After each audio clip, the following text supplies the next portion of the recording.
Oke, diulang lagi. Ya. Assalamualaikum warahmatullahi wabarakatuh. Perkenalkan, nama saya Satria Panji Gunadi dari Prodi Bisnis Manajemen Retail. Untuk ikan tentang metode proposal metode penelitian saya dengan judul perilaku konsumen dan nilai ekonomi terhadap produk inovasi Slice Strawberry Defects dengan dosen pengampu Ibu Priska Nurmalasari, SESMSI. Oke, untuk latar belakang penelitian saya dimulai dari data yang ditemuin oleh penelitian Perdana et al. Di tahun 2021, di mana presentasi kerusakan pada produk hortikultural seperti sayuran, buah-buahan, dan bunga potong dapat mencapai 30-50% gagal jika pasca panennya tidak dilakukan secara tepat. Nah, untuk salah satu contoh buah yang mengalami kerusakan pada pasca panennya itu adalah buah stroberi. Itu ditemuin oleh eh, penelitian Pedros di tahun 2024. Nah, untuk inovasi produk olahan dari buah yang rusak itu memiliki potensi besar untuk meningkatkan nilai ekonomi dan membuka peluang usaha baru. Itu dinyatakan oleh penelitian Paliat di tahun 2008. Nah, akhirnya dari latar belakang tersebut, saya mengangkat potensi buah stroberi yang mengalami rusak pasca panen sebagai suatu produk inovasi yang memiliki nilai ekonomi serta perilaku konsumen terhadap produk inovasi tersebut.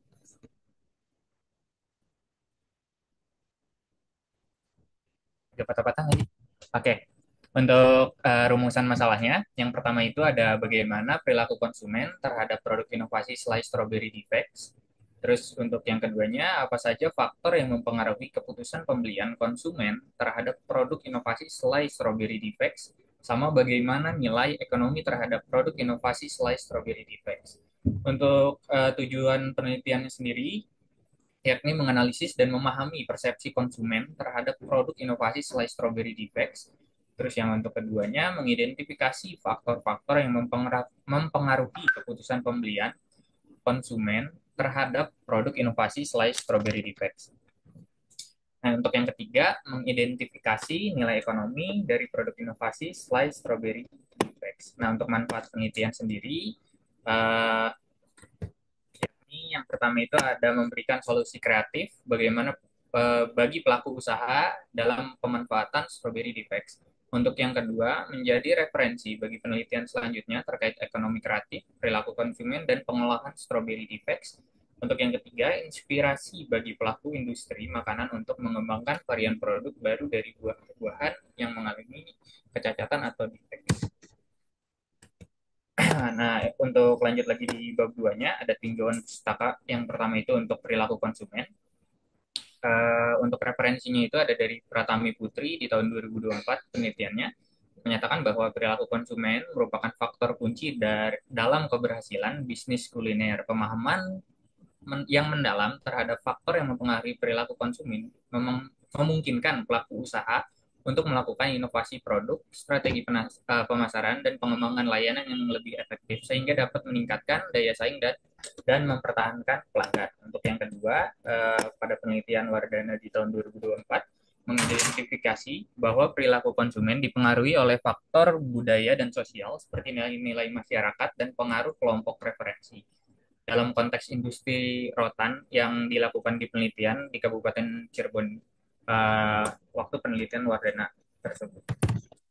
Lanjut lagi untuk tinjauan pustaka keputusan pembeliannya. Yang pertama itu ada pada penelitian Andri Stefani et al. Di tahun 2023 menyatakan bahwa keputusan pembelian konsumen adalah suatu proses di mana konsumen melakukan penilaian terhadap berbagai alternatif pilihan dan memilih salah satu atau lebih alternatif yang diperlukan berdasarkan pertimbangan-pertimbangan tertentu.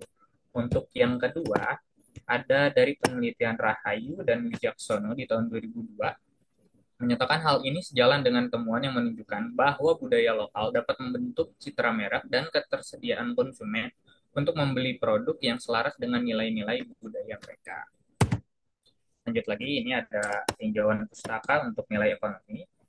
Yang pertama itu referensinya dari Rini Pertiasari di tahun 2019 menyatakan bahwa inovasi sumber daya lokal menekankan pada pemanfaatan bahan yang tersedia di lingkungan sekitar untuk menciptakan nilai tambah baik dari segi ekonomi maupun keberlanjutan lingkungan.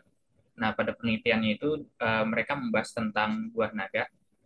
Nah, untuk yang kedua ada referensi dari Anggi Dita et al. Di tahun 2023 menyatakan kemampuan masyarakat mengubah pisang waktu itu penelitiannya itu hanya dikonsumsi langsung dan dijual mentah menjadi produk keripik pisang coklat yang memiliki nilai tambah atau nilai ekonomi.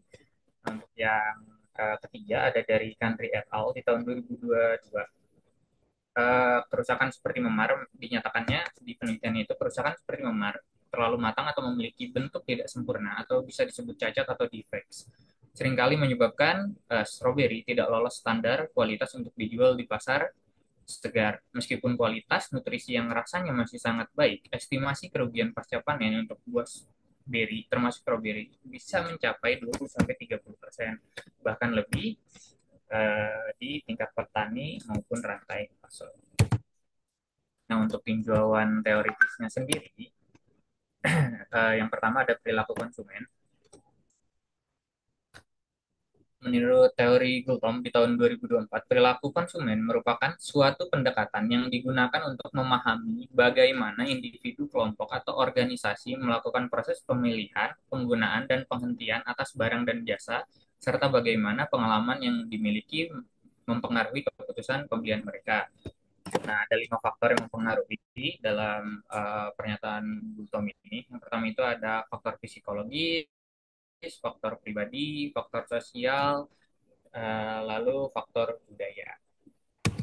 Lanjut lagi untuk tinjauan teoritis tentang keputusan pembeliannya itu dinyatakan oleh piramida Maslow.